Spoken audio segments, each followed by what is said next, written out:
Hello friends, how are you? Welcome to Indira civil services with Anuj Patel. हम लोग UPPCS 2020 के संदर्भ में घटना चक्र का पूर्वावलोकन पॉइंटर को पॉइंट टू पॉइंट को एक रिवीजन की श्रृंखला के रूप में रिवाइज कर रहे थे। हम लोग इसमें मॉडर्न हिस्ट्री स्टार्ट किए थे। मॉडर्न हिस्ट्री में हम लोग 3 पार्ट कंप्लीट कर चुके हैं। चौथा पार्ट है। चौथे पार्ट से हम लोग इसे स्टार्ट करेंगे और देखेंगे कि क्या क्या है इसमें। और एक चीज़ बता दें, ये घटना चक्र का जो पॉइंटर है ये पिछले ईयर के आए हुए क्वेश्चनों की एक श्रृंखला है, जिसमें UPSC, UPPCS, other state commission के एग्जाम के क्वेश्चन दिए गए हैं, जो आपको एक रिवाइज कराने की श्रृंखला में फटाफट जल्दी हो जाएगा। तो हम लोग पार्ट 4 पे बढ़ते हैं आगे। तो देखते हैं किसान आंदोलन एवं किसान सभा के संदर्भ में। पहला है भारत में सर्वप्रथम किसान आंदोलन था, ये बिजलिया आंदोलन माना गया है। इंद्र नारायण द्विवेदी, गौरी शंकर मिश्र, जवाहरलाल नेहरू, मदन मोहन मालवीय में से फरवरी 1918 में स्थापित यूपी किसान सभा की स्थापना से संबंध नहीं था, तो ये जवाहरलाल नेहरू नहीं थे। आगे नाई धोबी बंद सामाजिक, आप याद रखिएगा कि 1915, 16, 17, 18 लगभग 1920 तक जवाहरलाल नेहरू का भारतीय स्वतंत्रता आंदोलन में योगदान कम था। ये आते हैं तो 1920 के बाद कुछ इनकी भूमिका बढ़ती है। इससे पहले इनकी भारतीय स्वतंत्रता आंदोलन में भूमिका कम रहती है। अगर हम नाई धोबियां बंद सामाजिक बायकाट का एक स्वरूप था जो 1919 में देखेंगे किसानों द्वारा प्रतापगढ़ जिले में चलाया गया था। और ये नाई धोबी बंद आंदोलन प्रतापगढ़ जिले के अलावा कुछ आसपास के भी डिस्ट्रिक्ट में चलाया गया था।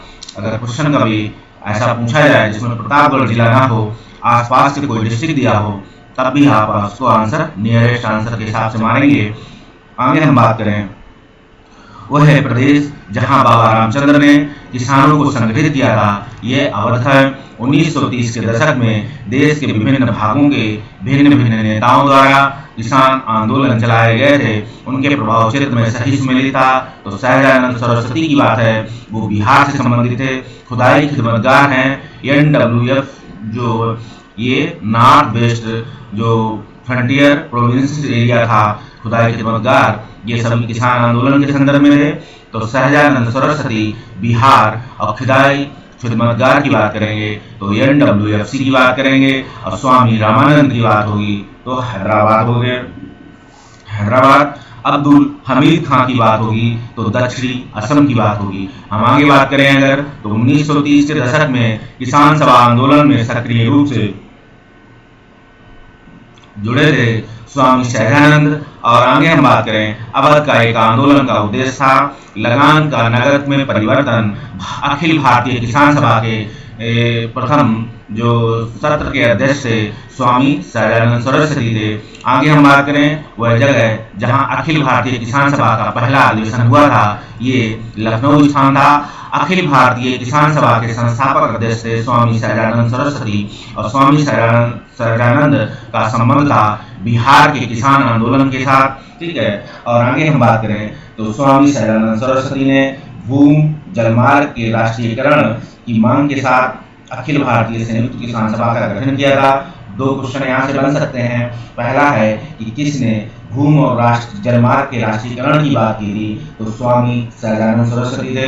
दूसरा है इन्होंने अखिल भारतीय संयुक्त किसान सभा का भी गठन किया था।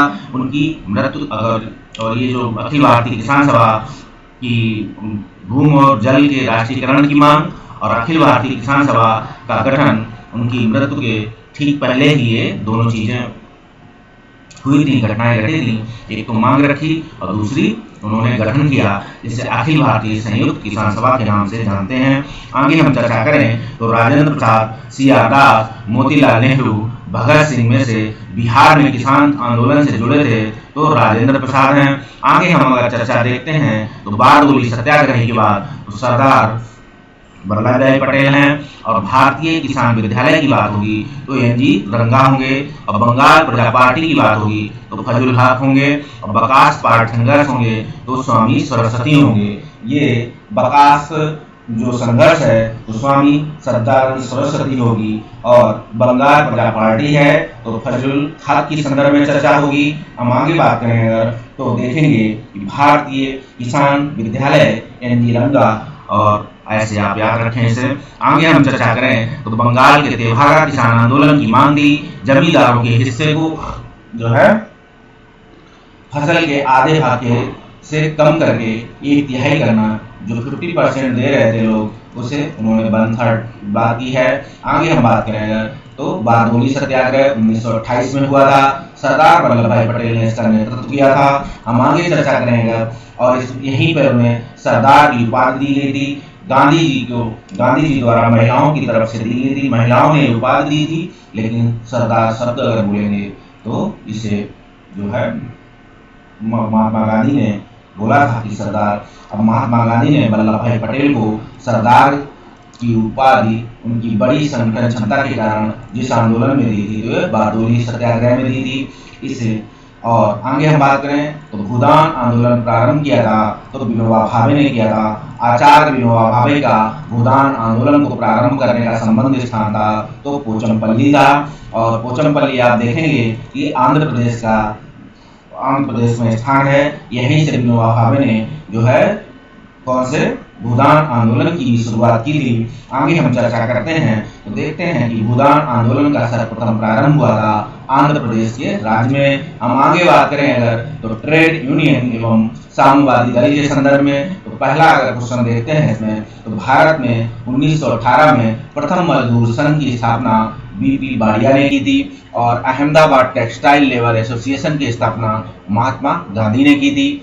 और ये मिल मजदूरों के हड़ताल के संदर्भ में जब की थी उस समय जब उन्हें इस पर सफलता मिली तब उन्होंने एक अहमदाबाद टेक्सटाइल लेबर एसोसिएशन की स्थापना भी की थी। आगे हम बात करें अखिल भारतीय ट्रेड यूनियन कांग्रेस के 1920 में बंबई में हुए प्रथम अधिवेशन की अध्यक्षता की थी तो लाला लाजपत राय ने की थी। और 1929 में नागपुर में संपन्न all India trade union Congress की अध्यक्षता आप देखेंगे तो जवाहरलाल नेहरू ने की थी। ये 1929 में नागपुर में संपन्न all India trade union Congress की अध्यक्षता की बात है तो जवाहरलाल नेहरू ने की थी। हम आगे चर्चा करें तो कांग्रेस इंटरनेशनल का सदस्य बनने वाला पहला भारतीय एम.एन. राय थे। और आप देखेंगे कि अक्टूबर 1920 में भारतीय कम्युनिस्ट पार्टी की स्थापना के लिए ताशकंद में एकत्र हुए भारतीय समूह का नेतृत्व किया था तो एम.एन. राय ने किया था। तो 1920 में भारतीय कम्युनिस्ट पार्टी की स्थापना हुई थी। ऐसा आप इसमें देख सकते हैं कि इसी में लिखा हुआ है। आप इस क्वेश्चन से भी एक क्वेश्चन निकालेंगे। और ताशकंद में एकत्र हुए थे इसके लिए आप देख सकते हैं कानपुर षड्यंत्र केस मुकदमा जिस आंदोलन के लिए विरुद्ध था वह साम्यवादी आंदोलन के विरुद्ध ही कानपुर षड्यंत्र केस चलाया गया था। और ट्रेड यूनियन आंदोलन के क्रांतिकारी चरण के समय था तो आप देखेंगे 1926 से 1939 का समय था। ट्रेड यूनियन आंदोलन का जो क्रांतिकारी चरण का समय था वो टाइम पीरियड इसको देखेंगे 1926 से 1939 के संदर्भ में। हम आगे चर्चा करें तो 1940 के रेडिकल डेमोक्रेटिक पार्टी का गठन एम.एन. राय ने किया था। ये जो है 1940 में रेडिकल डेमोक्रेटिक पार्टी का गठन जो किया गया था यह एम.एन. राय ने किया था। ठीक है, यही एम.एन. राय ने किया था। 1940 में रेडिकल डेमोक्रेटिक पार्टी का गठन एम.एन. राय ने किया था। और आगे चर्चा करते हैं तो सोमेंद्र नाथ टैगोर द्वारा स्थापित दल का नाम है तो क्रांतिकारी साम्यवादी दल है। यही सोमेंद्र नाथ टैगोर द्वारा जो है ये सत्येंद्र नाथ टैगोर के भाई लग रहे हैं, क्लियर तो नहीं पता है लेकिन हो सकता है। आगे हम बात करें रॉलेट एक्ट एवं जलियांवाला बाग हत्याकांड के संदर्भ में आप देखेंगे 1919 के संदर्भ में तो पहला भारतीय स्वतंत्रता संग्राम के दौरान रॉलेट एक्ट ने जिस कारण से सार्वजनिक रोष उत्पन्न किया हुआ है इसमें लोगों को बिना मुकदमा चलाए जेल भेजने की लिए अधिकृत किया गया था। हम आगे अब बात करेंगे तो देखेंगे रॉलेट एक्ट लाने का प्रयोजन था राष्ट्रीय एवं क्रांतिकारी गतिविधियों पर रोक लगाना। ठीक है, ये रॉलेट एक्ट के लाने के प्रयोजन था कि राष्ट्रीय एवं क्रांतिकारी गतिविधियों पर रोक लगाना। इसीलिए उन्होंने कहा कि बिना वकील बिना दलील के ये कानून। और आगे हम देखते हैं तो रॉलेट एक्ट भारत में लागू किया गया था 1919 में। और रॉलेट एक्ट का मुख्य लक्ष्य है बिना मुकदमा चलाए बंदी बनाना, मुकदमों की सुनवाई संक्षिप्त प्रक्रिया द्वारा करना। आगे हम बात करें तो रॉलेट एक्ट के संदर्भ में सही कथन को देखेंगे तो पहले रॉलेट एक्ट रॉलेट अधिनियम या रॉलेट एक्ट अधिनियम सेडिशन कमेटी की सिफारिश के आधारित है। ठीक है, जैसे रॉलेट एक्ट आया कौन सी कमेटी पे था, तो आप सेडिशन कमेटी का आंसर देंगे। और रॉलेट सत्याग्रह में गांधी जी ने होम रूल लीग का उपयोग करने का प्रयास किया था।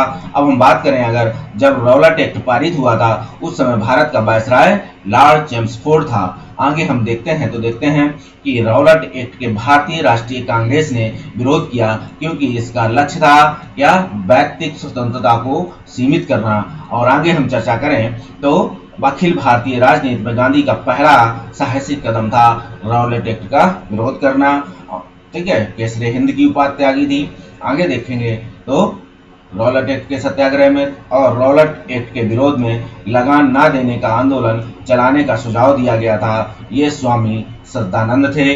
ठीक है, रॉलेट एक्ट के विरोध में लगान ना देने का आंदोलन जो चलाया गया था, ठीक है, रॉलेट एक्ट के लगान ना देने का चलान लगाया था, ये स्वामी श्रद्धानंद है।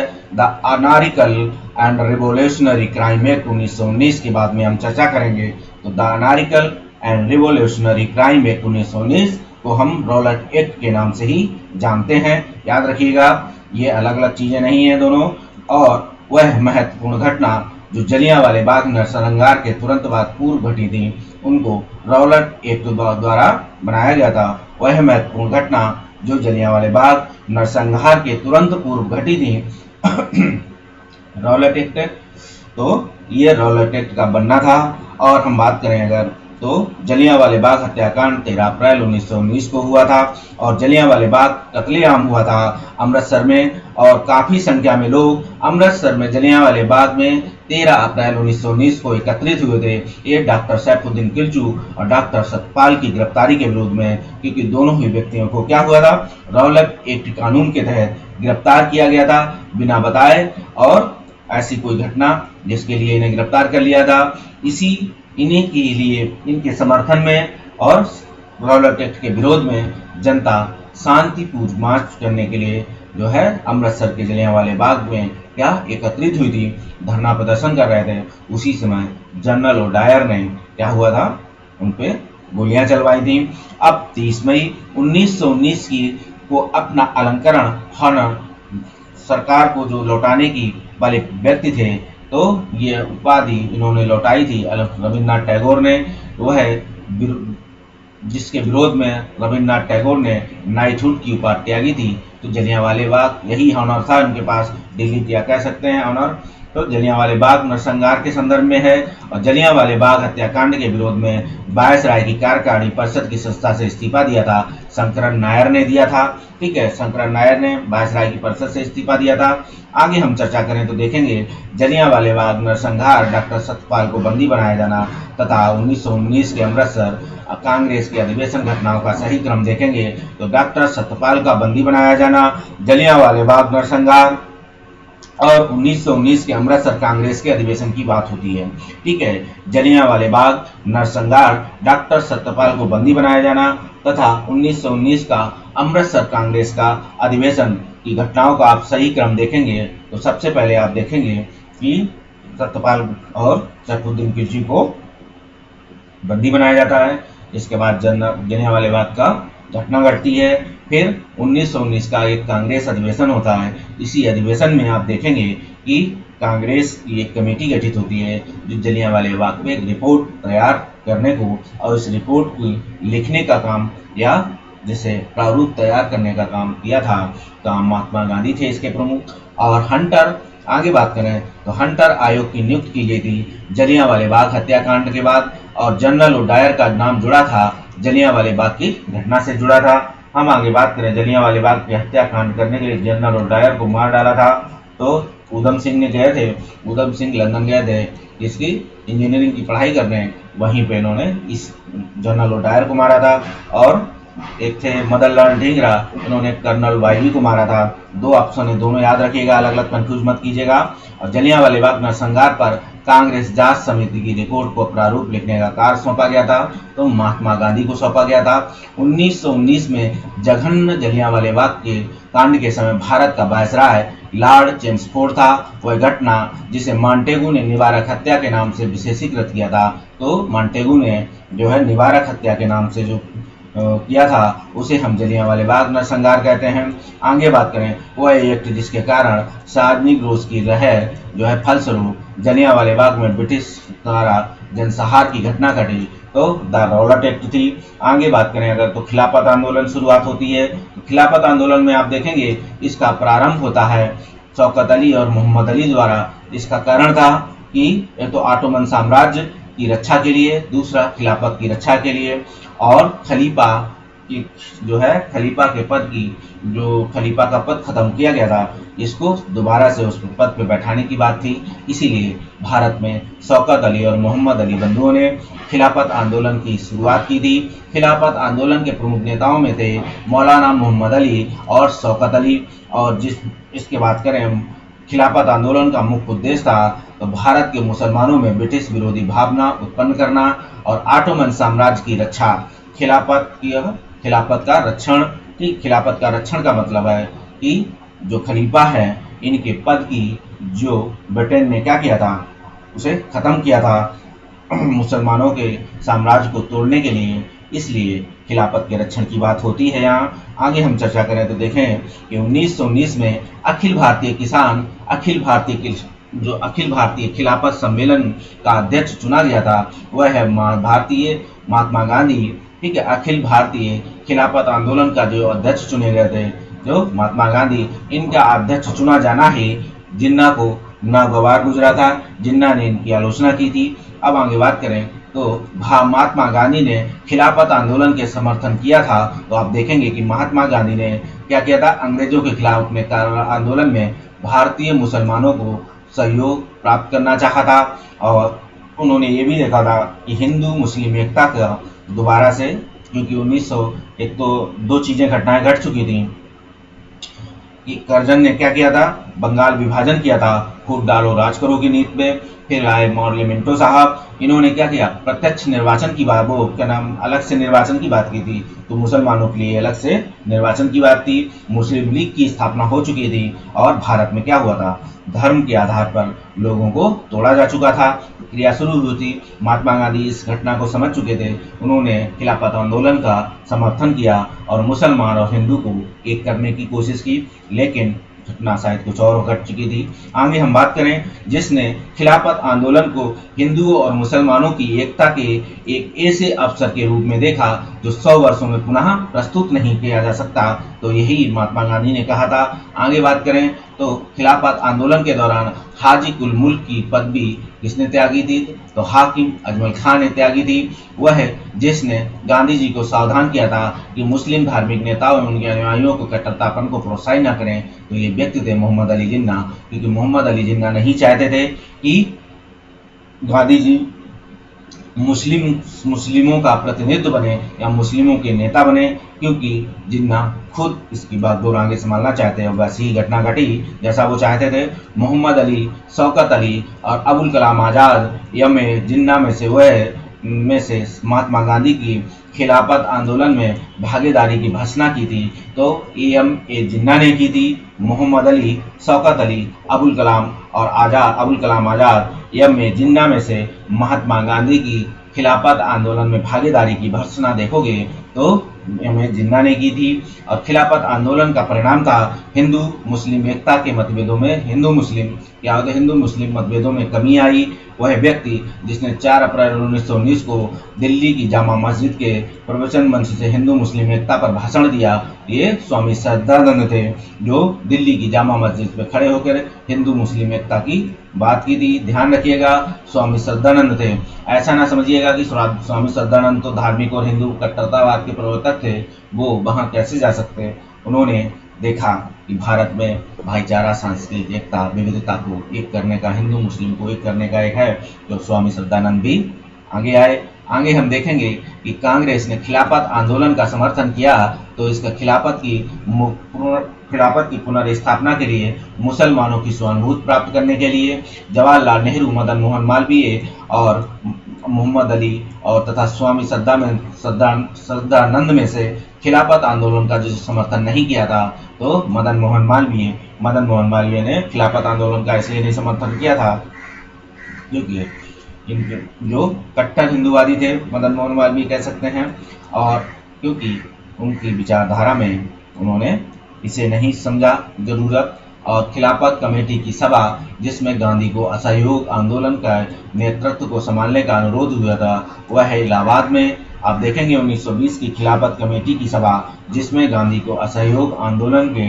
नेतृत्व को संभालने का अनुरोध किया था, वह थी इलाहाबाद। ठीक है, इलाहाबाद में खिलाफत कमेटी का जो सभा हुई थी, ये इलाहाबाद में हुई थी। गांधी को असहयोग आंदोलन के नेतृत्व को संभालने का अनुरोध, ठीक है, किया था, वह थी इलाहाबाद में किया गया था। ध्यान रखिए, खिलाफत कमेटी की सभा थी इलाहाबाद में। इस मिसाल में हम मुसलमानों को हिंदुओं से भिड़ा नहीं पाए। एचिंसन का एक कथन किस संदर्भ की घटना में है? एचिंसन ने बात स्वयं कही है कि हम इस मिसाल में मुसलमानों को हिंदुओं से भिड़ा नहीं पाए। तो खिलाफत और असहयोग आंदोलन 1919-1922 के संदर्भ में। वर्ष 1921 को मोपाला आंदोलन की शाखा थी, तो खिलाफत आंदोलन थी। वर्ष 1921 की मोपाला विश्व आंदोलन की शाखा आप देखेंगे तो खिलाफत आंदोलन है। आगे हम चर्चा करें तो देखेंगे असहयोग आंदोलन के संदर्भ में, तो 1920 में नागपुर के भारतीय राष्ट्रीय कांग्रेस के अधिवेशन में असहयोग आंदोलन के प्रस्ताव को पारित किया था, तो सी.आर. दास ने इसकी अध्यक्षता बी. राघवाचारी ने की थी। याद रखिएगा, ऐसी अलग अलग घटनाएं हैं दोनों। भारतीय राष्ट्रीय कांग्रेस ने पहला असहयोग आंदोलन शुरू किया था, वह 1920 में किया था।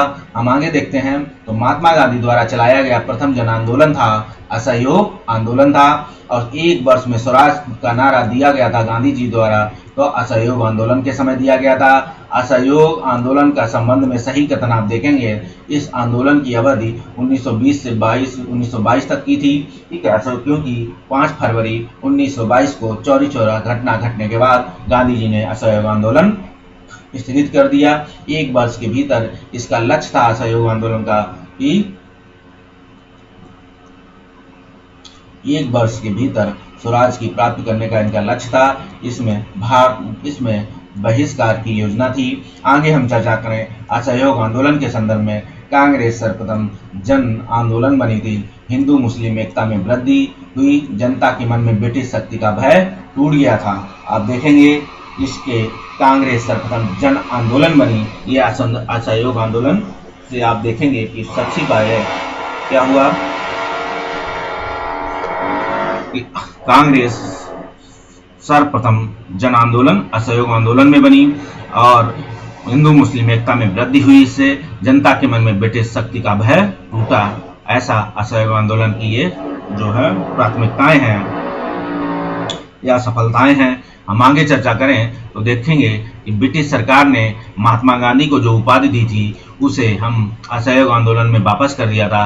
तो केसरी हिंद थी, उन्होंने असहयोग आंदोलन में वापस कर दी थी। महात्मा गांधी, मदन मोहन मालवीय और तेज बहादुर सबको याद रखिएगा, केसरी हिंद की उपाधि महात्मा गांधी ने असहयोग आंदोलन में वापस की थी, ना कि जलियांवाला बाग के हत्याकांड में। आगे हम बात करें तो महात्मा गांधी, मदन मोहन मालवीय, तेज बहादुर सप्रू, चित्तरंजन दास में से असहयोग आंदोलन के दौरान अपनी वकालत जिसने छोड़ी थी तो वह चित्तरंजन दास थे। बाल गंगाधर तिलक, लाला लाजपत राय और मदन मोतीलाल नेहरू। चित्तरंजन दास में से वह नेता जिसने असहयोग आंदोलन को समर्थन दिया था, वह नाम था बाल गंगाधर तिलक। ठीक है, परंतु उसके परिणाम नहीं देख सके क्योंकि इसी समय बाल गंगाधर तिलक की मृत्यु हो जाती है। और आप देखेंगे कि इनके नाम से जो है एक फंड बनता है जिसकी राशि कुछ लाख रुपए थी, याद नहीं है मुझे, फिर भी कहीं आए आप देख रहे हैं, लाख एक फंड स्थापित हुआ था, उसमें लाख में कुछ फंड था इनका जो जमा हुआ था। और 1920 में असहयोग आंदोलन में सक्रिय थे तो वो छपरा में थे। और आगे बात करें चौरी चौरा कांड की वास्तविक तिथि देखेंगे तो 5 फरवरी 5/1922 चौरी चौरा स्थित है, तो गोरखपुर जनपद में स्थित है। गांधी जी ने असहयोग नॉन कॉपरेशन मूवमेंट वापस लिया था, तो चौरी चौरा कांड के कारण लिया था। आगे चर्चा करें तो महात्मा गांधी ने असहयोग आंदोलन को अपनी हिमालय जैसी भूल बताई थी। ये नाम है चौरी चौरा घटना के बाद आई थी। असहयोग आंदोलन ने जो है महात्मा गांधी ने असहयोग आंदोलन को अपनी हिमालय जैसी भूल, ये चौरी चौरा घटना के बाद असहयोग आंदोलन को बताया कि मुझसे भूल हुई, क्योंकि जनता अभी आंदोलन करने के लिए क्या हुआ था, परिपक्व नहीं थी। उनमें जो है शिक्षण की कमी थी, एकदम उनमें इमोशंस को कंट्रोल करने में क्या था, परेशानी थी। इसलिए उन्होंने ये घटना घटी। और जैसा कि आप देख सकते हैं चौरी चौरा, क्योंकि अहिंसा में आपको धैर्य और इमोशंस दाबने होंगे।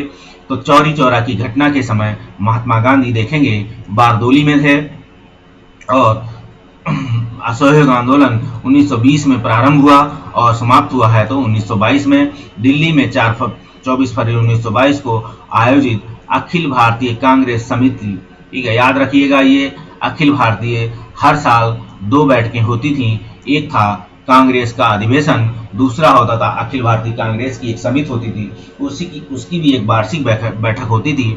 जो कब जो अखिल भारतीय कांग्रेस थी उसकी बैठक से ठीक पहले कुछ ऐसी बैठकें हुआ करती थी।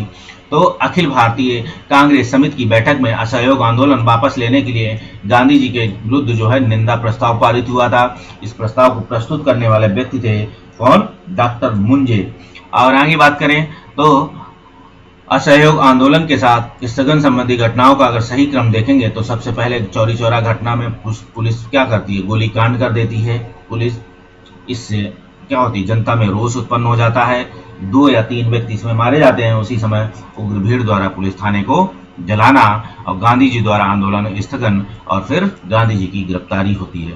आगे चर्चा करें तो घटनाओं का सही क्रम देखेंगे तो चौरी चौरा कांड, बारदोली प्रस्ताव, असहयोग आंदोलन का स्थगन। पहले चौरी चौरा कांड हुआ, फिर बारदोली प्रस्ताव हुआ, फिर असहयोग आंदोलन का स्थगन हुआ। हम आगे चर्चा करें तो 1923 से 28 के काल में आप देखेंगे भारतीय राजनीति में क्रांतिकारी गतिविधियों की पुनरावृत्ति जो है, रिबेल की बात है, तो कारण बना था। गांधी जी द्वारा असहयोग आंदोलन का स्थगन की बात हुई थी। वह है जिसने असहयोग आंदोलन के दौरान विदेशी वस्त्रों को जलाए जाने के कारण महात्मा गांधी को लिखा था। यह निष्ठुर बर्बादी है, ये काम था रविन्द्रनाथ टैगोर का। और काशी विद्यापीठ, गुजरात विद्यापीठ, जामिया मिलिया और काशी हिंदू विश्वविद्यालय संस्थाओं में से असहयोग आंदोलन 1920-22 के दौरान स्थापित की गई संस्थाएं देखेंगे तो इस समय आपने क्या था, आपने देखा होगा असहयोग आंदोलन में सरकारी कामकाज में असहयोग करना और सरकारी स्कूलों या जो ब्रिटिश कालीन स्कूल थे उनकी शिक्षा संस्थानों को क्या था, उनको छोड़ के अब स्वदेशी शिक्षाओं को या अपनी शिक्षाओं को खोलना या शिक्षा को बढ़ावा देने के लिए नए स्कूल्स जो भारतीयों द्वारा भारतीयों के लिए हों, ऐसी बढ़ावा दिया गया था शिक्षा के लिए। तो इसमें जो काशी, इसमें जो विद्यालय खुले थे तो इसमें देखेंगे एक नाम था काशी विद्यापीठ, दूसरा नाम देखेंगे गुजरात विद्यापीठ और तीसरा नाम देखेंगे जामिया मिलिया। आगे बात करें 1921-22 के असहयोग आंदोलन का मुख्य प्रतिफल देखेंगे तो हिंदू मुस्लिम एकता का ये प्रतिफल था।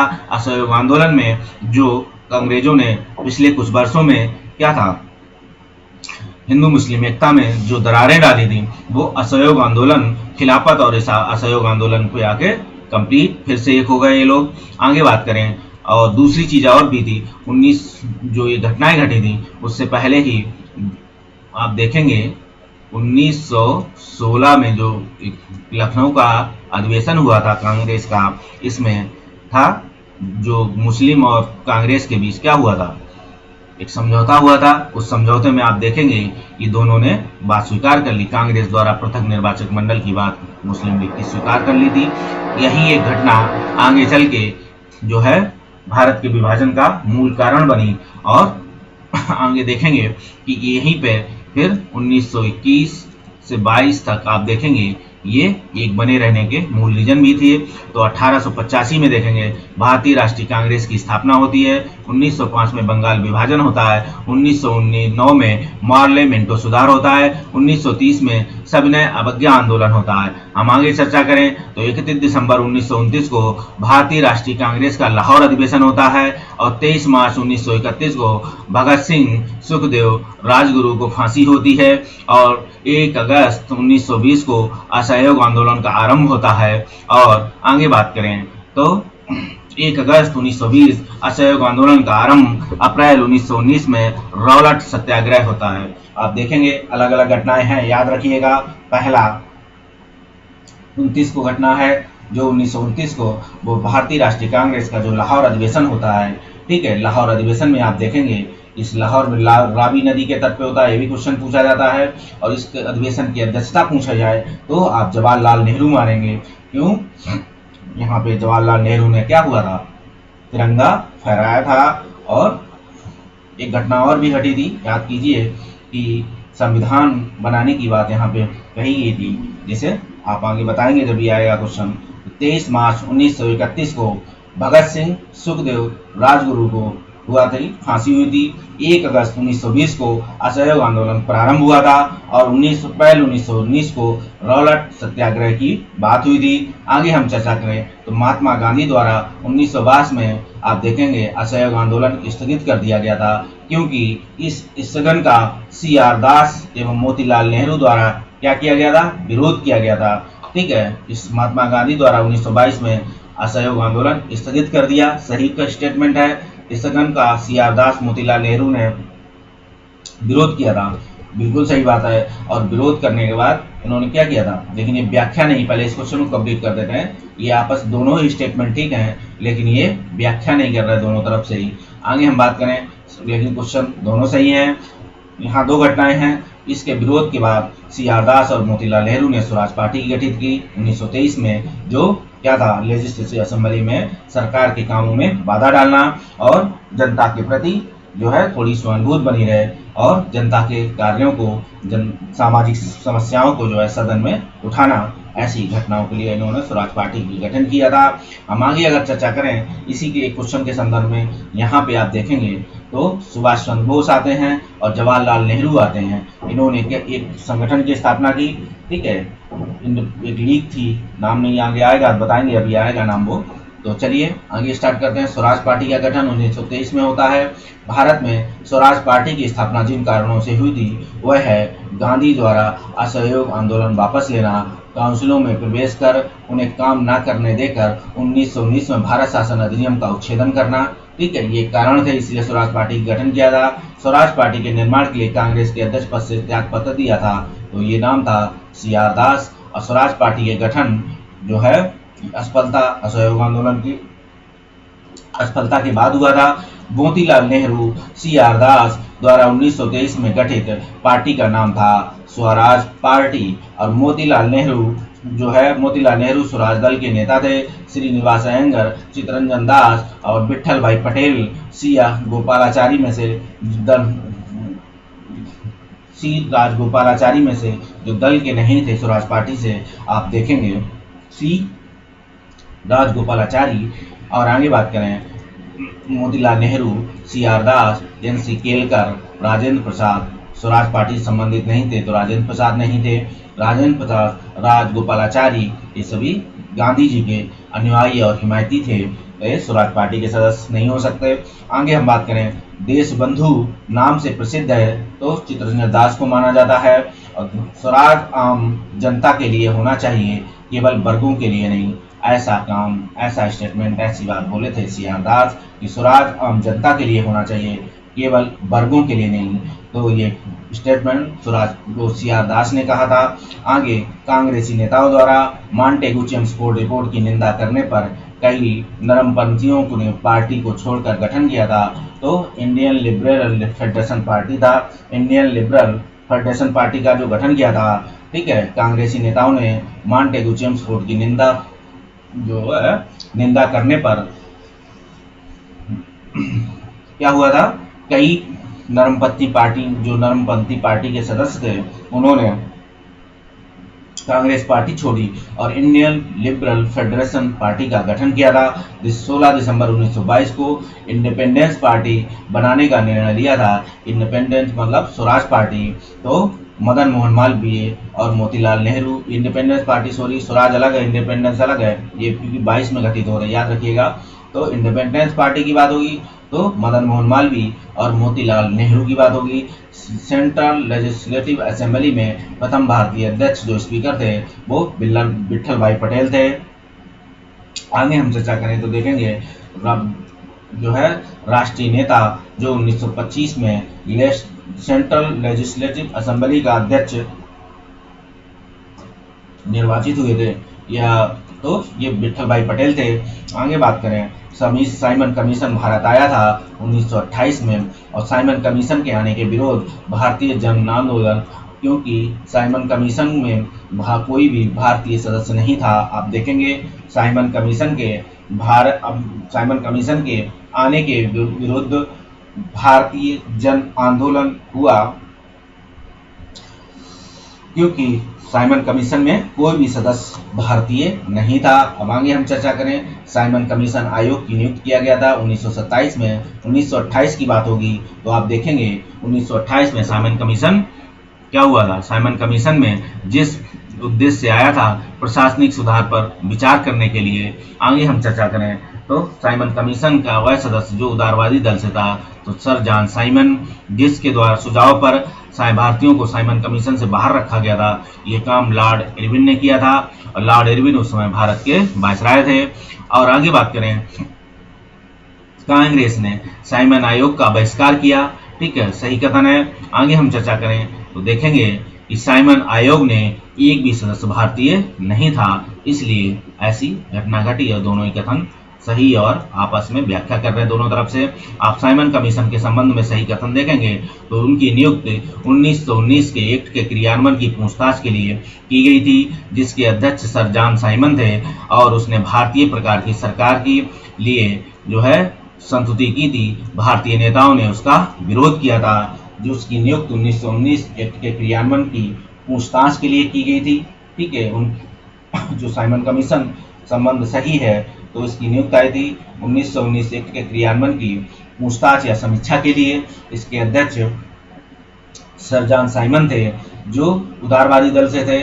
उसने संघीय प्रकार की सरकार के लिए संस्था दी, फेडरल गवर्नमेंट की जो संस्तुति दी थी। आगे हम बात करें, भारतीय नेताओं ने उसका विरोध भी किया। ठीक है, इसका विरोध किया था साइमन कमीशन का। और साइमन कमीशन की सिफारिशों के संदर्भ में सही कथन देखेंगे, इसने प्रांतों में द्वैध शासन को उत्तरदायी सरकार द्वारा प्रस्थापित करने की संस्तुति दी। ठीक है, प्रांतों में द्वैध शासन को उत्तरदायी सरकार द्वारा प्रस्थापित करने की संतति। तो प्रांतों के द्वैध शासन चल रहा था जब साइमन कमीशन आया।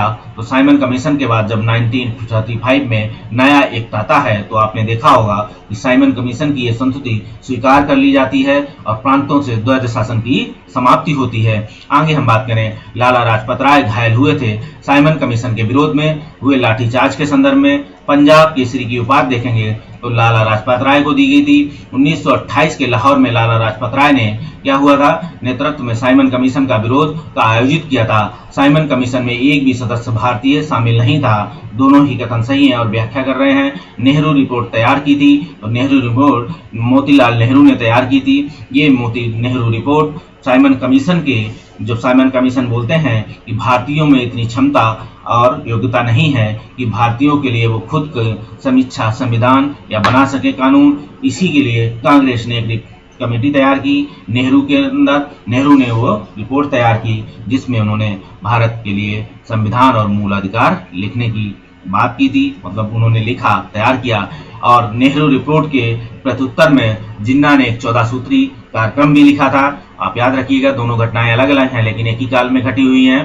ठीक है, राजगोपालाचारी, सरदार वल्लभ पटेल, पंडित मदन मोतीलाल नेहरू, गोविंद बल्लभ पंत, सर तेज बहादुर सप्रू, जयकर और जवाहरलाल नेहरू और जगजीवन राम में से सर्वप्रथम भारत के लिए एक औपनिवेशिक स्वराज की मांग की थी। तो औपनिवेशिक स्वराज की मांग आप देखेंगे तो सर तेज बहादुर सप्रू और जयकर ने की थी। ये नाम है, इन्होंने औपनिवेशिक स्वराज आप जहां भी मिले कि इसकी मांग करने वाले व्यक्तियों का नाम क्या है, तो इसे हम सर तेज बहादुर सप्रू और सर तेज बहादुर सप्रू और जयकर, ठीक है, सॉरी दोस्त, नीचे ड्रिल चल रही है इसलिए बीच बीच में पॉज करना पड़ रहा है रुकने के लिए। तो आप देखेंगे भारतीय स्वतंत्रता आंदोलन के काल में हुआ क्या है। भारतीय स्वतंत्रता आंदोलन के काल में संदर्भ में नेहरू रिपोर्ट की अनुशंसा की थी। अल्पसंख्यकों के हेतु जो भारतीय स्वतंत्रता आंदोलन के काल में सन नेहरू रिपोर्ट में अनुशंसा देखिए क्या क्या की गई।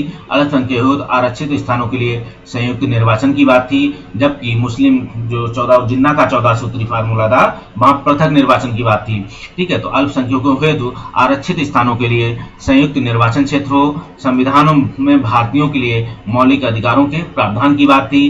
वर्ष 1928 में इंडिपेंडेंस फॉर इंडिया लीग का गठन आप देखेंगे। वर्ष independence for India league Jawaharlal Nehru और सुभाष चंद्र बोस गठित करते हैं, ठीक है। इंडिपेंडेंस फॉर इंडिया लीग और इंडिपेंडेंस फॉर इंडिया लीग आप देखेंगे जवाहरलाल नेहरू ने अपने पिता मोतीलाल नेहरू के विरोध में उनकी आलोचना करने के लिए गठित की थी, ठीक है। आप देखेंगे नेहरू रिपोर्ट की अध्यक्षता में एक कमेटी द्वारा तैयार किया था। इसका विषय था मोतीलाल नेहरू द्वारा भारत में संवैधानिक व्यवस्थाएं। इसका विषय वस्तु हूबहू याद रखिएगा, पूछा जा सकता है कभी भी फिर से आपसे कि मोतीलाल नेहरू भारत में संवैधानिक व्यवस्थाएं, ये इसका मूल विषय था, ठीक, याद रखिएगा।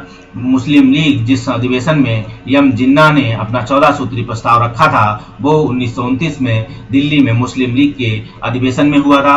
मुस्लिम लीग के जिस अधिवेशन में यम जिन्ना ने अपना 14 सूत्री फार्मूला रखा तो 1929 के दिल्ली में मुस्लिम लीग का जो अधिवेशन होता है, इसी समय लाहौर में रावी नदी के तट पर भारतीय राष्ट्रीय कांग्रेस का अधिवेशन होता है, जिसकी अध्यक्षता अब जवाहरलाल नेहरू करते हैं। आगे हम बात करें कांग्रेस दल की उग्र शाखा ने, जिसके एक प्रमुख नेता जवाहरलाल नेहरू थे, ठीक है। कांग्रेस दल की उग्र शाखा थी जिसके एक प्रमुख नेता थे Jawaharlal Nehru, independence India league की स्थापना की थी, ठीक है। कांग्रेस दल की उग्र शाखा जिसके एक नेता जवाहरलाल नेहरू, तो इंडिपेंडेंस फॉर इंडिया लीग और की स्थापना की थी। वह लीग की स्थापना थी नेहरू रिपोर्ट का विरोध के संदर्भ में। और आपको बता दें उग्र शाखा नेहरू जी को कह सकते हैं कि कहने को ये उग्र थे, लेकिन ये मध्यम मार्गी थे, कभी इधर कभी उधर अपने हिसाब से काम देखते थे, ठीक, फायदे के लिए। तो कांग्रेस दल की उग्र शाखा ने जिसका एक प्रमुख नेता जवाहरलाल नेहरू थे, ठीक है, इन्होंने क्या हुआ था, इन्होंने इंडिपेंडेंस फॉर इंडिया लीग की स्थापना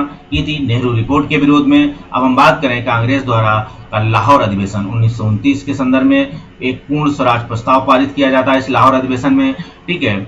और भारतीय स्वतंत्रता संग्राम के दौरान क्या हुआ था, प्रस्तावित किया गया कि स्वराज को सभी प्रकार के विदेशी नियंत्रण से मुक्त संपूर्ण स्वतंत्रता या स्वतंत्रता के रूप में परिभाषित किया जाए। तो मौलाना हसरत मोहानी ने की थी ये काम कि भारतीय स्वतंत्रता संग्राम के दौरान प्रस्तावित किया गया था कि स्वराज को सभी प्रकार के विदेशी नियंत्रणों से मुक्त संपूर्ण स्वतंत्रता, जब भी आप देखेंगे तो इसे मौलाना हसरत मोहानी का नाम आप देखेंगे वहीं लगाएंगे आंसर, तो के रूप में परिभाषित किया था मौलाना हसरत मोहानी ने। आप देखेंगे 1921 के अहमदाबाद अधिवेशन में संपूर्ण स्वराज को कांग्रेस का लक्ष्य मानने का प्रस्ताव रखा था, तो हसरत मोहानी ने रखा था। दोनों ही क्वेश्चन आप देख रहे हैं अलग अलग हैं, लेकिन आप अलग अलग घटनाओं के काल में हैं, अलग अलग स्थानों के काल में हैं।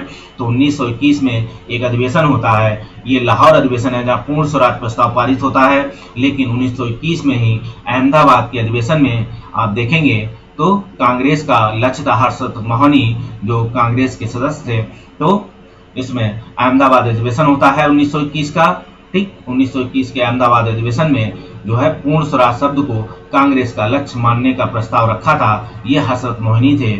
आप याद रखिएगा दोनों ही क्वेश्चन अलग अलग हैं और दोनों ही क्वेश्चन में बारीकी का अंतर है, ठीक है, और डेट काफी डिफरेंसेस है।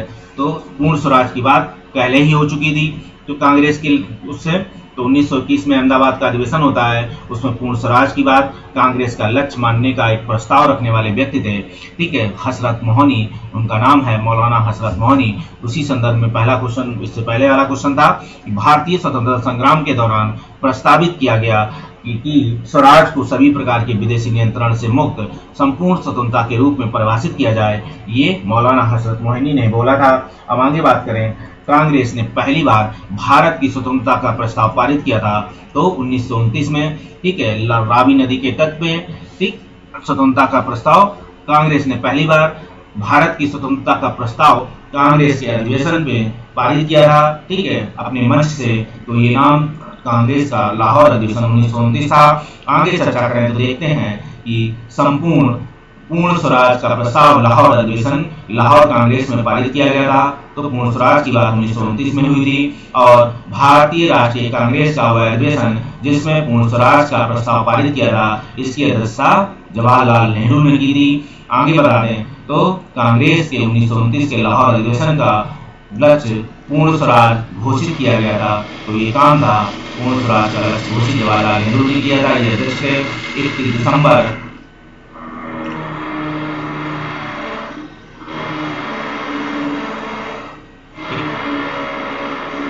दिसंबर 1929 को अर्धरात्रि में भारतीय राष्ट्रीय ध्वज राष्ट्रीय ध्वज को फहराया था। आप देखेंगे 31 दिसंबर 1929 को, ठीक है, अर्धरात्रि में भारतीय राष्ट्र ध्वज को फहराया था जवाहरलाल नेहरू ने। ये रावी नदी के तट पे था। आपको बताएं कि क्वेश्चन आपको बदल के पूछ सकता है, याद रखिएगा, ठीक है। ये ड्रिल मशीन चलने के कारण जैसे कुछ काम हो रहा है, उसमें कुछ ध्यान आ रहा है, तो बीच में हम लोगों को कॉल होना पड़ेगा, ठीक है।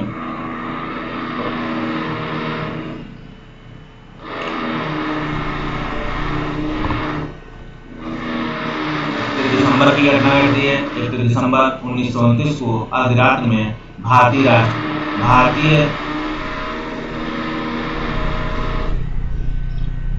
31 दिसंबर 1929 को अर्धरात्रि में भारतीय राष्ट्र ध्वज को फहराया था जवाहरलाल नेहरू ने। और स्वतंत्रता का नवग्रहित तिरंगा पहली बार 31 दिसंबर 1929 को ही लहराया गया था, नवग्रहित तिरंगा। और भारतीय राष्ट्रीय कांग्रेस का वह अधिवेशन जिसकी अध्यक्षता जवाहरलाल नेहरू ने सर्वप्रथम की थी लाहौर अधिवेशन 1929 में। और पहली अध्यक्षता जिसकी अध्यक्षता जवाहरलाल नेहरू ने सर्वप्रथम की थी, तो 1929 में भारतीय राष्ट्रीय कांग्रेस का लाहौर अधिवेशन 1929 के इतिहास में बहुत प्रसिद्ध है, क्योंकि कांग्रेस ने क्या था, पूर्ण स्वराज की मांग को एक संकल्प पारित किया था। और 1929 के कांग्रेस के लाहौर अधिवेशन में पारित संकल्प में शामिल था भारत की विदेश नीति की घोषणा।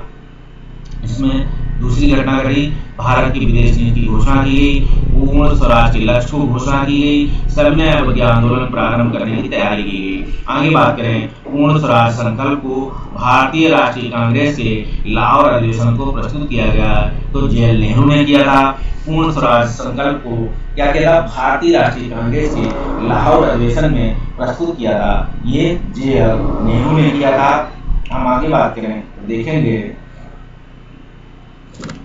पूर्ण स्वराज संकल्प को भारतीय राष्ट्रीय कांग्रेस के लाहौर अधिवेशन में प्रस्तुत किया था, तो जवाहरलाल नेहरू ने किया था, याद रखिएगा, जेएल नेहरू है।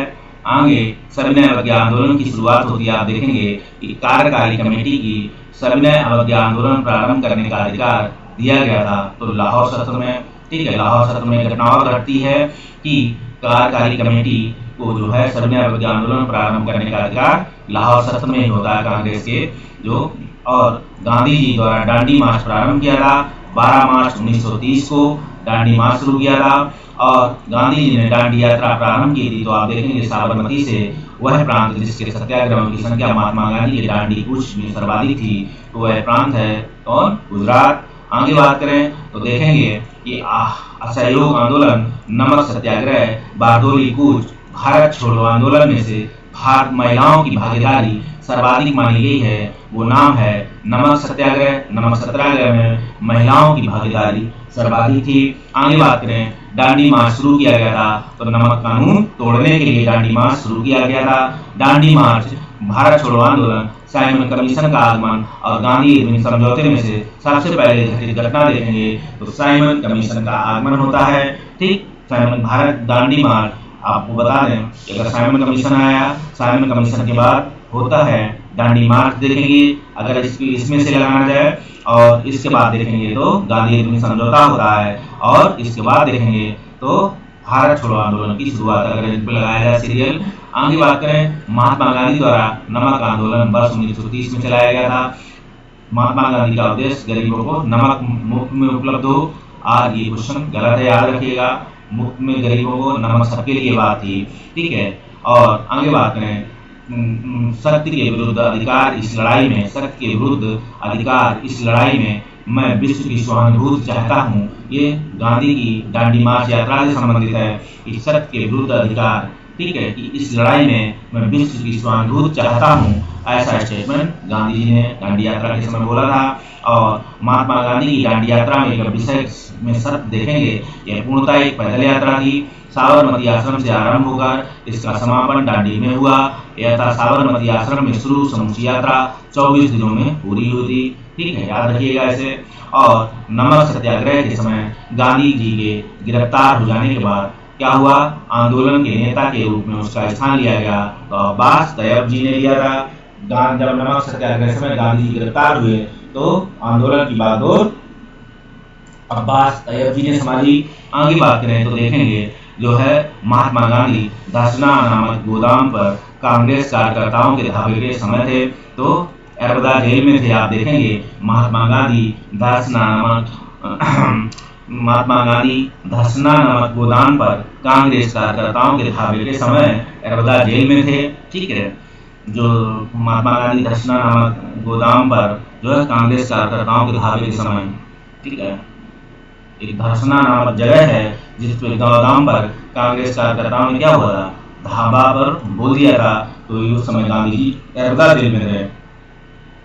और एक आंदोलन सत्याग्रह के समय और भी चला था, उसका नाम है कौन सी, वो लाठी डंडा, जो बंदर सेना के नाम से गठित हुई थी, ठीक है, बानर सेना के नाम से, याद रखिएगा उसे। आगे आया तो बताऊंगा मैं उसे। वह आंदोलन जिसने भाग के लिए आचार्य विनोबा भावे प्रथम बार गिरफ्तार हुए थे, तो देखेंगे ये थे सविनय अवज्ञा आंदोलन है। आचार्य विनोबा भावे आंदोलन जिसमें भाग लेने के लिए विनोबा भावे प्रथम बार गिरफ्तार हुए थे, तो सविनय अवज्ञा आंदोलन के समय गिरफ्तार हुए थे। और गांधी जी ने जिस विदेशी पत्रकार को दांडी मार्च के समय अपने साबरमती आश्रम में ठहराया था, ठीक है, गांधी जी ने जिस विदेशी पत्रकार को क्या किया था, दांडी मार्च के समय अपने साबरमती आश्रम में ठहराया था, उनका नाम है बेब मिलर। और अप्रैल 1930 में नमक कानून तोड़ने के लिए तंजौर तट पर एक अभियान संगठित किया गया, तो श्री राजगोपालाचारी है। भारतीय स्वतंत्रता संग्राम के दौरान रेड शर्ट के नाम से जाने पहचाने वाले खुदाई के ध्वजगारों का आह्वान है, तो ये नाम है जो है पाठन क्षेत्रीय राष्ट्रवादी एकता और उपनिवेशवाद के विरुद्ध संघर्ष की बात करेंगे। हम देख रहे हैं गांधी जी ने जिस विदेशी पत्रकार को दांडी मार्च के समय अपने साबरमती आश्रम को ठहराया था, उसका नाम है बेब मिलर।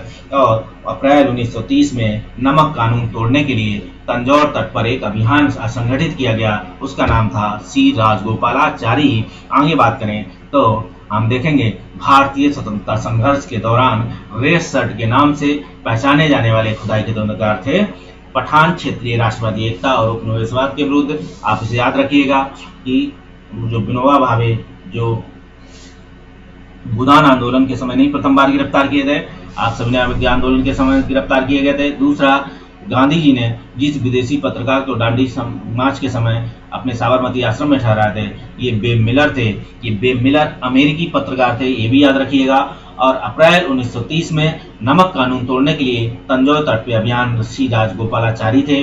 और भारतीय स्वतंत्रता संग्राम के दौरान रेड शर्ट के नाम से आप जानते हैं, लाल कुर्ती रेड शर्ट के नाम से पठान थे। ये क्षेत्रीय राष्ट्रवादी एकता उपनिवेशवाद के विरुद्ध उनका संघर्ष था, खुदाई खिदमतगार, आप याद रखिएगा इस सब शब्दों को। आगे लाल कुर्ती दल संगठित किया था अंग्रेजों को निकालने के लिए, और गढ़वाल रेजिमेंट के सैनिकों ने प्रदर्शनकारियों पर गोली चलाने से इनकार किया था। तो सविनय अवज्ञा आंदोलन के दौरान ये गढ़वाल रेजिमेंट के सैनिक थे। लाल कुर्ता आंदोलन के नेता खान अब्दुल गफ्फार खां थे, ठीक है, जो नॉर्थ वेस्ट वेस्टियर फ्रंटियर के नेता थे। आगे बात करेंगे, वो सन 1930 में अंग्रेज सरकार के विरुद्ध प्रसिद्ध पेशावर कांड का नायक देखेंगे तो बी चंद्र सिंह गढ़वाली थे। 1930 में अंग्रेज सरकार के विरुद्ध प्रसिद्ध पेशावर कांड का नायक, तो प्रसिद्ध पेशावर कांड का नायक था वीर चंद्र सिंह गढ़वाली। ये अंग्रेजों के विरुद्ध पेशावर कांड में नायक था, तो याद रखिएगा। तो वीर चंद्र सिंह गढ़वाली ये पेशावर कांड से जुड़े हुए थे। और जिया तिरंगा आंदोलन आप देखेंगे, ये जिया तिरंगा आंदोलन मणिपुर में स्टार्ट हुआ था और वहाँ की एक नेता थी जिनका गांधी जी ने वो मोतीलाल नेहरू ने उनको सम्मानित किया था। और बेगूसराय के चौकीदारी टैक्स, देखिए बेगूसराय के एक चौकीदार आंदोलन का हिस्सा था, तो ये सविनय अवज्ञा आंदोलन का चौकीदारी जब भी बात आएगी तो ये बिहार का मारेंगे, ठीक है। तो चौकीदारी टैक्स के विरुद्ध आंदोलन आप हिस्सा बन गया था सविनय अवज्ञा आंदोलन का। सविनय अवज्ञा सिविल डिसओबीडियंस मूवमेंट की असफलता के बाद गांधी जी ने महत्व दिया था रचनात्मक कार्यक्रम के संदर्भ में। प्रभावती देवी जो है स्वतंत्रता संग्राम की सेनानी थी, तो प्रभावती देवी पटना में की थी। अब गांधी इरविन समझौता होता है। अब देखिए गांधी इरविन समझौता में क्या है, तो गांधी इरविन समझौते हुआ उसका मुख्य रूप से गोलमेज सम्मेलन में कांग्रेस की भागीदारी सहज करने के लिए। 5 मार्च 1931 को समझौता हुआ, गांधी इरविन समझौता, और वह आंदोलन जिसका स्थगन 5 मार्च 1931 को समझौता होता है गांधी इरविन समझौता। 23 मार्च 1931 को क्या होता है, तीनों स्वतंत्रता सेनानियों को, क्रांतिकारियों को क्या फांसी दी जाती है। इसी के कारण यहाँ पे गांधी जी की आलोचना होती है, ठीक। और वह आंदोलन जिसका स्थगन गांधी इरविन समझौते में किया जाना है, तो ये सविनय अवज्ञा आंदोलन था। गांधी इरविन समझौते के हस्ताक्षरित होने के पूर्ण रूप से चलाई गई भूमिका निभाई थे तेज बहादुर सप्रू थे, ठीक है। गांधी इरविन समझौते के हस्ताक्षरित होने में महत्वपूर्ण भूमिका देखोगे तो इसकी भूमिका तेज बहादुर सप्रू ने निभाई थी। गांधी इरविन समझौते को दो महात्मा कहा था, ठीक है। ऐसे सरोजिनी नायडू ने कहा कि दो महात्माओं का मिलन गांधी इरविन समझौते को बोला था, ये सरोजिनी नायडू ने बोला था। और गांधी इरविन समझौते में महात्मा गांधी के लाभ को सातवाना पुरस्कार देखेंगे कहा जाता है, तो गांधी इरविन समझौते में महात्मा गांधी के लाभ को जो है सातवाना पुरस्कार एलन कैम्पबेल जॉनसन ने कहा था। याद रखिएगा इसे, एलन कैम्पबेल जॉनसन ने इसे सद्भावना पुरस्कार। दो महात्मा की बात करेंगे तो सरोजिनी नायडू की बात होगी, और भूमिका निभाने वाले व्यक्ति थे तेज बहादुर सप्रू। अलग अलग व्यक्ति हैं और अलग अलग क्वेश्चन कई बार पूछा जा चुका है, फिर पूछा जाने की संभावना है। तो एलन, जब भी आप किसी को धैर्य या पुरस्कार देते हैं तो सद्भावना पुरस्कार देखेंगे तो एलन कैम्पबेल जॉनसन ने दिया था। अब कराची अधिवेशन की ओर बढ़ते हैं तो देखते हैं 1931 में कराची अधिवेशन होता है। भारतीय राष्ट्रीय कांग्रेस के कराची अधिवेशन में सभापति किया था तो ये सरदार वल्लभ भाई पटेल थे। और आगे बात करें 1931 में भारतीय राष्ट्रीय कांग्रेस के कराची अधिवेशन के लिए जिसकी अध्यक्षता सरदार पटेल कर रहे थे, मूल अधिकारों तथा आर्थिक कार्यक्रम का एक संकल्प प्रारूपित किया था, तो इसको जवाहरलाल नेहरू ने किया था, ठीक है। तो ये काम हुआ था कराची अधिवेशन में, मूल अधिकार और आर्थिक कार्यक्रमों पर एक संकल्प प्रारूपित किया था। ऐसा काम देखोगे तो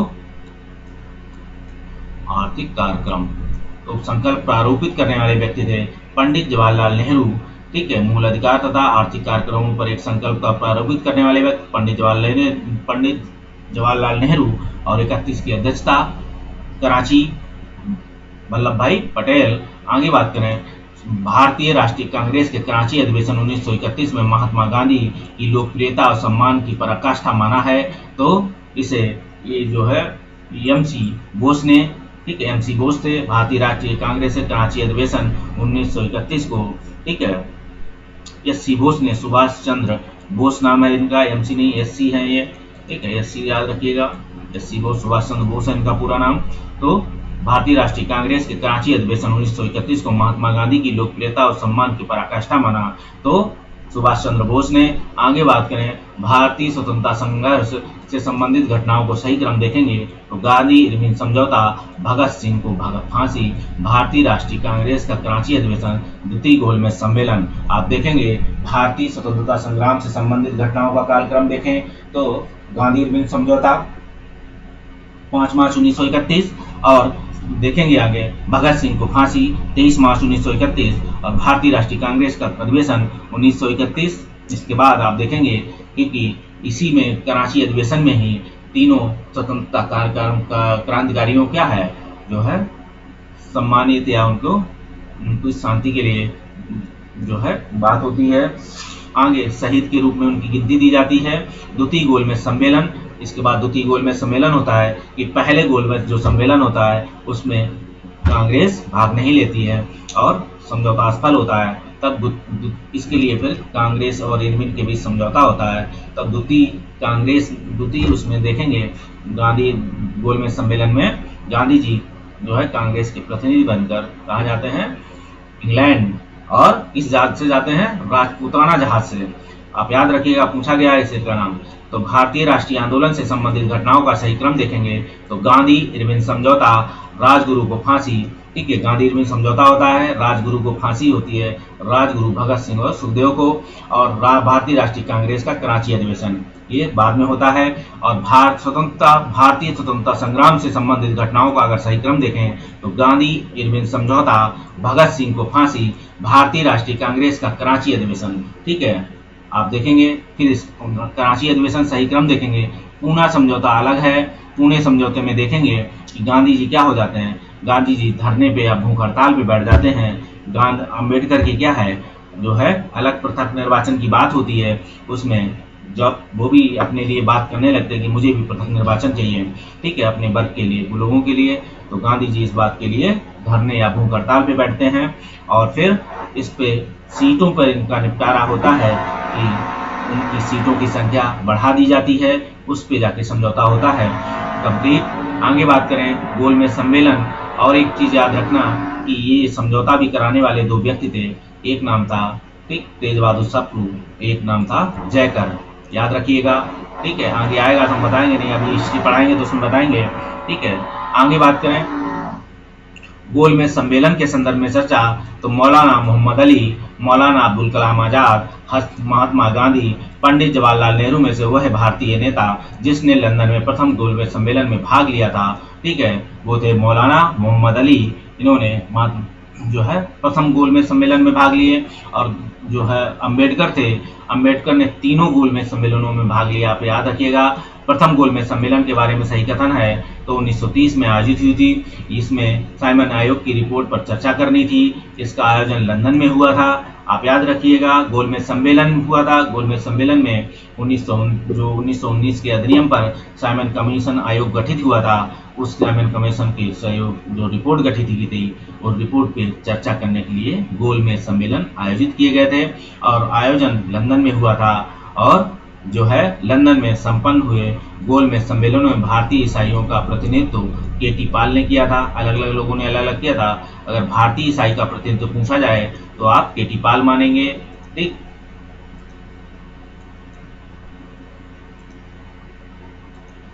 आप देखेंगे भारतीय ईसाइयों का प्रतिनिधित्व केटी पाल ने किया था। द्वितीय गोलमेज सम्मेलन में भाग लिया था महात्मा गांधी, सरोजिनी नायडू और मदन मोहन मालवीय। आप द्वितीय गोलमेज में देखेंगे आप गए थे महात्मा गांधी, सरोजिनी नायडू और महात्मा मदन मोहन मालवीय। द्वितीय गोलमेज सम्मेलन में कांग्रेस का प्रतिनिधित्व किया था तो महात्मा गांधी ने किया था। जवाहरलाल नेहरू ने दूसरे गोलमेज सम्मेलन 1932 में, ठीक है, भारतीय राष्ट्रीय कांग्रेस का प्रतिनिधित्व किया था। ये क्वेश्चन गलत है, जबकि दूसरे में महात्मा गांधी गए थे। गांधी इरविन समझौता 1931 में भारतीय राष्ट्रीय कांग्रेस के दूसरे गोलमेज सम्मेलन 1930 में भाग लेना अंतर्निहित था। ये कथन सही है। महात्मा गांधी जब द्वितीय गोलमेज सम्मेलन सभा में भाग लेने के लिए लंदन गए थे तो कहाँ ठहरे थे, आप याद रखिएगा, जो उनका पैलेस था किंग से हाल में ठहरे थे। और द्वितीय गोलमेज सम्मेलन में कांग्रेस के एक प्रतिनिधि के रूप में भाग लेने के लिए महात्मा गांधी बम्बई से लंदन जिस पानी के जहाज से गए थे उसका पूरा नाम था एस राजपूताना। आगे बात करें भारतीय गांधी, जिसे बात करें महात्मा गांधी दिसंबर 1931 में खाली हाथ लौटे थे तो लंदन से लौटे थे। आगे हम चर्चा करें तो द्वितीय गोलमेज सम्मेलन जिस प्रश्न पर असफल रहा था वह था सांप्रदायिक प्रतिनिधित्व की बात, क्योंकि सांप्रदायिक प्रतिनिधित्व पे जो है अब अम्बेडकर भी आ गए थे। उस भारतीय का नाम जिसने तीनों गोलमेज सम्मेलनों में भाग लिया वह नाम था BR अम्बेडकर। आगे बात करें अगर तो 1930-32 की अवधि में भारत और ब्रिटेन के राजनेताओं की लंदन में बैठक हुई। प्राय प्रथम, ठीक है, द्वितीय और तृतीय गोलमेज सम्मेलन के रूप में उल्लेख किया जाता है। उसका उसी रूप में उल्लेखित गलत होगा क्योंकि ये तीनों अलग अलग सम्मेलन नहीं थे, ठीक है, पर फिर एक ही सम्मेलन की अवस्था थी जो 3 सत्रों में हुई। ऐसा याद रखिएगा सम्मेलन एक ही था, जो अपित अलग अलग काल, जो अलग अलग क्या था अवस्था थी, जो 3 सत्रों में संपन्न हुई थी। गोलमेज सम्मेलनों को 1932 में हुआ था, वह तीसरा था। गोलमेज सम्मेलन जो 1932 में हुआ वो तीसरा गोलमेज सम्मेलन है। और पूछा जाए प्रथम गोलमेज सम्मेलन में डॉक्टर अंबेडकर ने दलित वर्ग के लिए अलग निर्वाचक मंडल की मांग रखी, ठीक, और इसी तरह पूना पैक्ट में स्थानीय निकायों तथा सिविल सेवाओं में दलित वर्गों के लिए प्रतिनिधित्व के लिए विशेष उपबंध रखे गए थे, ठीक है। पूना पैक्ट में हुआ था जो गांधी और अंबेडकर के बीच जो पूना पैक्ट होता है, उसी में स्थानीय निकाय और सिविल सेवाओं में क्या हुआ था, दलितों के लिए प्रतिनिधित्व के लिए विशेष उपबंध रख दिए गए थे। और तृतीय गोलमेज सम्मेलन में जो है भारतीय राष्ट्रीय कांग्रेस ने भाग नहीं लिया था। और आगे बात करें अब सांप्रदायिक पंचायत या पूना पैक्ट के संदर्भ में आप देखेंगे जो होता है, तो पूना पैक्ट भी होता है, सांप्रदायिक पंचायत दोनों अलग अलग हैं। तो सांप्रदायिक अधिनियम घोषित किया था जब सांप्रदायिक अधिनियम राज्य जो मैकडोनाल्ड थे, इन्होंने क्या थे, भारत वो प्रधानमंत्री थे ब्रिटेन के रंजे लोग मैकडोनाल्ड, तो सांप्रदायिक जो है अधिनियम घोषित कर दिया गया है, ठीक है।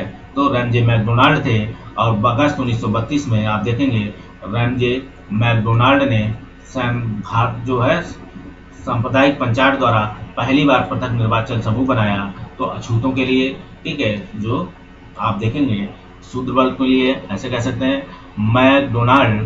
मैकडोनाल्ड ने सांप्रदायिक पंचायत कम्युनल अवार्ड के पृथक निर्वाचन क्षेत्रों के लिए आरक्षित सीटें आवंटित की थी मुसलमानों, सिखों और अनुसूचित जातियों को। महात्मा गांधी ने पहला आमरण अनशन प्रारंभ किया था, तो देखेंगे पहला आमरण अनशन देखेंगे तो कम्युनल अवार्ड के समय जो है ऐसा स्टार्ट किया था। आगे बात करें तो आमरण अनशन की बात होगी, तो आमरण अनशन तो आप देखेंगे कि जो अहमदाबाद में भी भूख हड़ताल शुरू किए थे और यहाँ भी है, तो ऐसा क्वेश्चन संदर्भ में हो सकता है, जिसे याद रखिएगा, ठीक है। और आगे बात करें 1932 में महात्मा गांधी ने मरण पर्यंत उपवास प्रधानता इसलिए रखा था कि रंजे मैकडोनाल्ड ने सांप्रदायिक अधिनियम कम्युनल अवार्ड की घोषणा की थी। हम आगे चर्चा करें सांप्रदायिक आपदा, जो सांप्रदायिक अवार्ड होता है, आप इसमें चेक करेंगे तो देखेंगे कि क्या होता है। सांप्रदायिक अवार्ड या सांप्रदायिक बात होगी तो सांप्रदायिक अवार्ड एवं पूना पैक्ट में दलित वर्ग के लिए सीटों की संख्या देखेंगे तो 71, ठीक है, 71 और 147 की बात थी। जो सांप्रदायिक अवार्ड थे पूना पैक्ट में दलित, जो पूना पैक्ट होता है, फिर पूना पैक्ट आपको बताया कि गांधी और अम्बेडकर के बीच होता है, तो 71 सीटें और 147 सीटों पर हुआ ऐसे। और आगे बात करें तो देखेंगे पूना पैक्ट का मुख्य उद्देश्य था दलितों को प्रतिनिधित्व देना। पूना पैक्ट ने कम्युनल अवार्ड के उद्देश्य को धराशायी कर दिया, सही बात है। इसके माध्यम से संसद एवं विधान परिषदों में अनुसूचित जो है जातियों जनजातियों के लिए सीटों का आरक्षण प्रशस्त हो गया। दोनों कथन भी सही है और व्याख्या दोनों तरफ से है, याद रखिएगा, दोनों कथन सही है। और जो 71 और 141 की बात थी, ठीक है, 147, तो संसद में 71 और विधानसभाओं में 147, ये जो है संसद इनकी संख्या थी जो पूना पैक्ट में रहती है। अम्बेडकर और इसके बाद देखेंगे BR अम्बेडकर और गांधी के बीच एक समझौता हुआ था, उसे कहलाता है पुणे समझौता। आगे बात करें पूना समझौता हस्ताक्षरित किए थे सांप्रदायिक अधिनिर्णय के विरुद्ध। गांधी के आमरण अनशन के बाद पूना समझौता 24 सितंबर 1932 को हस्ताक्षरित हुआ। इस समझौते पर गांधी जी के समर्थकों एवं अम्बेडकर ने हस्ताक्षर किए थे।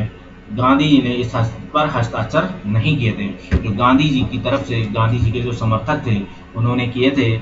और भारत सांप्रदायिक अधिनिर्णय की घोषणा के पश्चात संपादित किया गया था, ठीक है, पूना समझौता। BR Ambedkar, Madan Mohan Malviya, C Rajagopalachari, M.K. Gandhi 1932 के ऐतिहासिक पूना समझौते पर हस्ताक्षर किए थे। तो BR अम्बेडकर, मदन मोहन मालवीय और C राजगोपालाचारी, ये मदन मोहन मालवीय और C राजगोपालाचारी, वहाँ हमने आपको आंसर गलत बताया था, तो आप रखिएगा। जो गांधी जी और अम्बेडकर के बीच समझौते में भूमिका जो सहयोगी की भूमिका निभाते हैं उनका नाम आता है, तो उनका नाम है मदन मोहन मालवीय और C राजगोपालाचारी, याद रखिएगा, ठीक है। अम्बेडकर, मदन मोहन मालवीय और C राजगोपालाचारी। 1932 में पूना पैक्ट के बाद हरिजन सेवक संघ की स्थापना हुई, घनश्याम दास बिरला इसके अध्यक्ष थे, हरिजन सेवक संघ के अध्यक्ष। लेकिन हरिजन सेवक संघ देखेंगे तो इसकी स्थापना महात्मा गांधी ने की थी, लेकिन इसके अध्यक्ष थे Ghanshyam Das Birla. All India untouchability ये लीग की जिस बाद में जिसका नाम बदलकर हरिजन सेवक संघ हुआ था, इसके प्रथम अध्यक्ष देखेंगे तो जी.डी. बिरला थे। आगे बात करें, पूछा जा सकता है यहाँ क्वेश्चन अलग भी कि ऑल इंडिया अनटचेबिलिटी लीग जो इसका पूरा नाम पहले ये था, फिर इसका नाम बदलकर हरिजन सेवक संघ किया गया था, तो ये जी.डी. बिरला थे। अखिल भारतीय हरिजन संघ की स्थापना महात्मा गांधी ने की थी और दलित वर्गों का संघ स्थापित किया गया था, तो अंबेडकर बी.आर. अम्बेडकर द्वारा। महात्मा गांधी छड़ी भूत की बात दूर उठाते हैं और लेकिन स्तर नहीं है, ऐसा स्टेटमेंट बी.आर. अम्बेडकर ने महात्मा गांधी के लिए बोला था। महात्मा गांधी छड़ी भूत की बात, छड़ी भूत मतलब भूत की तरह, मतलब धुआं उड़ाते, हवा जो मिट्टी आपने देखा होगा कि जैसे गांव में बोला जाता है कि जब बवंडर या जो आता है इसमें धूल उड़ती हुई आपको ऊपर तक जाती दिखती है, लोग कहते हैं भूत है भूत। तो यही बात है कि छड़ी भूत की बात धूल उड़ाते हैं लेकिन स्तर नहीं है, ऐसा बी.आर. अम्बेडकर बोलते हैं। अब हम कांग्रेस पार्टी, समाजवादी पार्टी जो 1934 में स्थापित होती है, ठीक है, इसमें कांग्रेस सोशलिस्ट पार्टी की पहली जो बैठक पटना में हुई थी, ठीक है, कांग्रेस सोशलिस्ट पार्टी की पहली बैठक देखेंगे तो पटना में हुई होती। इसको हम लोग इस वीडियो को यहीं रोक देते हैं, तब तक के लिए अगले वीडियो में मिलते हैं। इसकी हम बात करेंगे, ये कांग्रेस समाजवादी पार्टी 1934 है, इसको हम अगले पार्ट में देखेंगे। इसको हम यहीं रोकते हैं, तब तक के लिए बाय बाय।